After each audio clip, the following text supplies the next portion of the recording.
For you iPhone users out there, if you do not have the iOS 16 installed yet, it's a must, especially if you love posting on Instagram, or especially on your Instagram stories.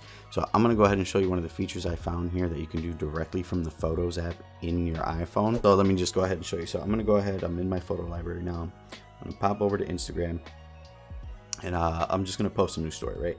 So let me see, post story here. And let's say I'm gonna just grab this. Oh yeah, so this was a quote I saw the other day, something I saw, and it reminds me to just, sometimes you got to take a break, right? You can't just keep going so hard. Anyway, that's not the point.